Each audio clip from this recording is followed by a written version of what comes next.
Sega Hang-On is dope. It's one of the first, not the first, but one of the first superscalar games in Sega's library. The superscalar technology was technology that Sega used for a number of arcade games in the 80s that used sprite scaling from a distance to the foreground to create a very interesting illusion of speed and forward progression.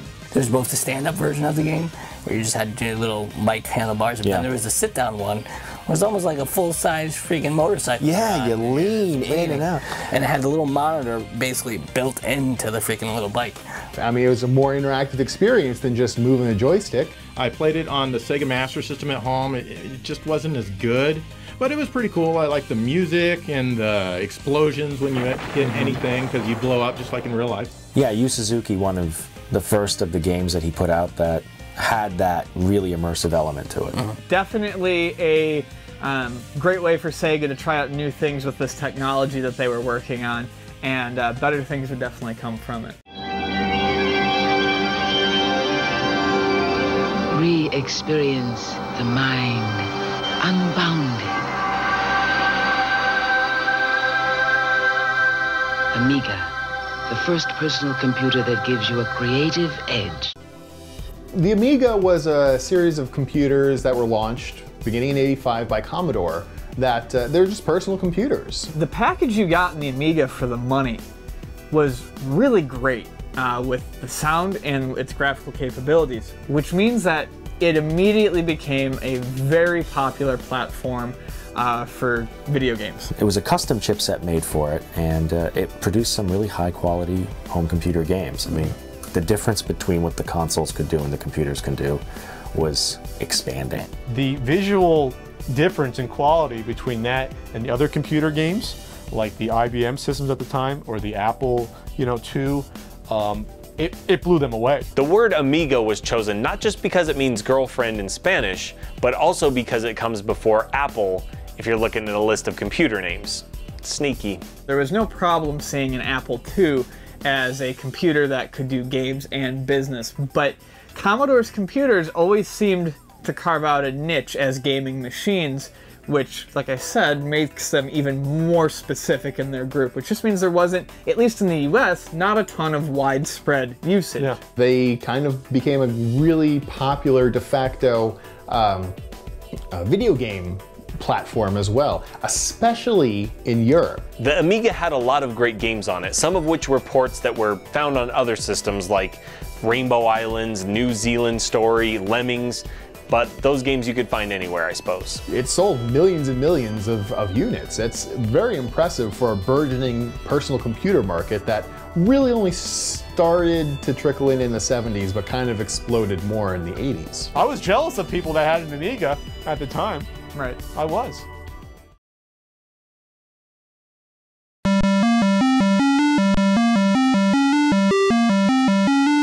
Where in the world is Carmen Sandiego was an educational adventure game, really. This is a great game. This is just one of those, you kind of know that you're learning in it, but you don't even care. And so what you have to do is you were tasked to find one of Carmen Sandiego's henchmen who usually stole some sort of art or other object somewhere around the world, and you were giving clues from people in different locations to tracking them down. It really made you want to learn as a kid, you know? It was one of those edutainment games. Yeah, it was actually fun to be involved with it. It was kind of like Where's Waldo, except using geography. Of course, I was a kid and didn't know anything about the world, so Carmen Sandiego was really hard. It changed up every time. Every time you played, it would kind of randomize what artifact got stolen, who stole it, where it was stolen, so that the game never really got old. As an educational game, it wasn't just doing math or numbers or history quizzes. You learned stuff about the locations, but the game always stayed intriguing. So they would give you a clue like, oh, the criminal had this sort of flag on him, had these colors, I wonder where he went next. So you as a kid had to figure out, oh, this country has, these colors in its flag, so I'm gonna go there. So in a way, it was teaching you geography, things about culture, but you didn't really know that as a kid. It was more like, hey, I'm playing an adventure game, I'm getting away with playing a game in school. How's this happening? This is one of those games that you would just, whenever you got your work done in the computer lab in elementary school in the 80s, you'd ask the teacher if you could have a little bit of downtime, and you go into the, the floppy disk container, open it up, and you hope that Carmen Sandiego wasn't taken because you wanted to catch that crook and put him or her in the jail. So kids, you too can begin to play Carmen Sandiego today and learn all about geography. You too can learn about Yugoslavia and West Germany and the USSR. Where in the World is Carmen Sandiego was really popular, hugely so. It was ported to many computers and even some consoles. Do you remember the NES version came with a pocket encyclopedia? I remember it coming in an oversized box. Yeah, it's because it had a little pocket encyclopedia in it, so you could cheat, obviously. Right. Seriously, I know Carmen Sandiego was a video game, but you guys remember that awesome game show, right? Where in the world is Carmen Sandiego? It made 2 TV shows. There was the game show on PBS, and then there was the actual cartoon on Fox, I believe, in the 90s. Both of those were actually really good and got kids interested in learning while entertaining them same. Some might call it edutainment. One of a lot of good educational games that really worked, and they found the hook, and they started to come out a little bit more often on these computer platforms.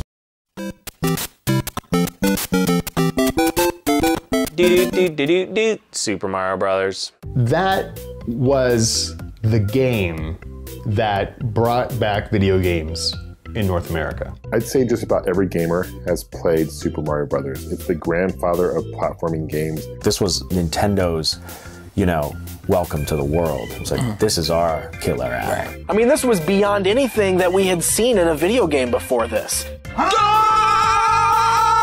It made the Atari games look absolutely primitive. It was just this living, breathing cartoon world at the time. A lot of the games before that were single screen games, whereas in Super Mario Brothers you had point A and you had to go to point B, and you had a goal to save the princess. And Mario Brothers was cool because you started up and then here's this blue screen, blue sky with Mario running back and forth, but then you realized that you could start running and you didn't stop. You could just go and go and go. In many ways, it is Shigeru Miyamoto's masterpiece.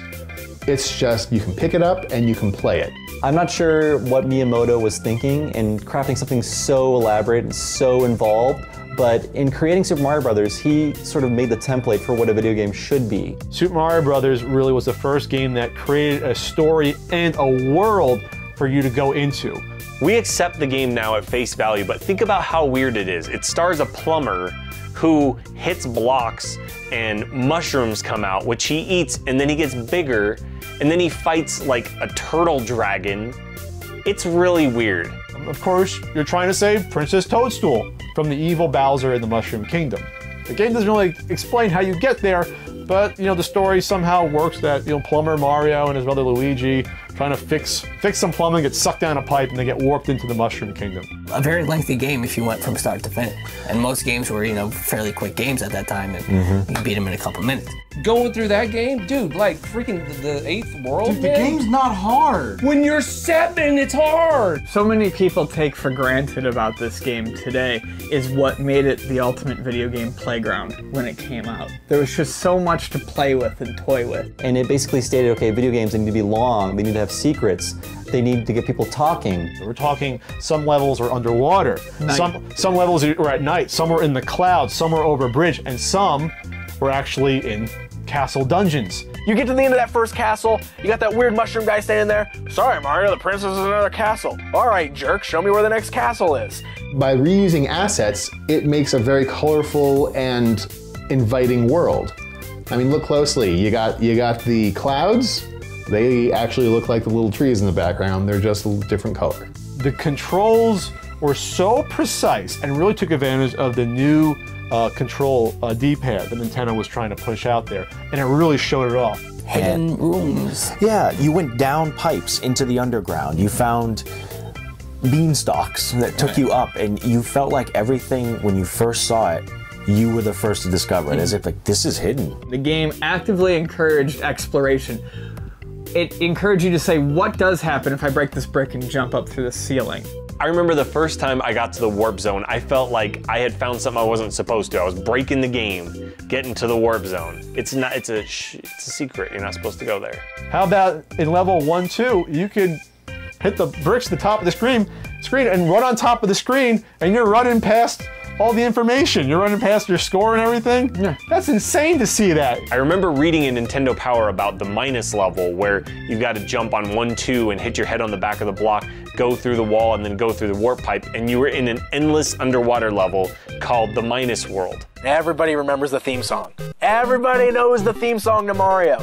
Even Grandma probably knows the theme song to Mario. If I go doo-doo-doo-doo-doo-doo, or even knock, people know exactly what that is. That's how recognizable it is. This game was a system seller. Yeah. You know, it's one of the best system sellers in the history of video games. To this day, Super Mario Bros. Is still a beloved game and is still very playable. Let's just leave it that it is ridiculously important, and there's a reason why Mario is still synonymous with video games. And now the other arcade games of 1985. Hey guys, I'm Pixel Dan, and these are the other arcade games of 1985. Super Punch-Out! The second game in the Punch-Out series, featuring the same gameplay as its precursor, but giving us some brand new characters in Bear Hugger, Vodka Drunkinski, later changed to Soda Popinski, of course, and Super Macho Man. Ooh, yeah! Alpha Mission, a space shooting game from SNK, similar to Xevious, where you fly through space defending space stations with lasers for air attacks and missiles for ground attacks. Russian Attack, an action platformer where you are tasked with infiltrating an enemy camp to save some prisoners of war with just your knife. Yeah! Legend of Cage, an action game where you control a ninja named Cage, trying to save the princess from enemies known as Yuki and Yoshi. But not that Yoshi. So there you go, guys. There are the other arcade games of 1985. Hey, just because they may not be as popular as some of those others, doesn't mean they're not fun. Get yourself some quarters. Let's go play.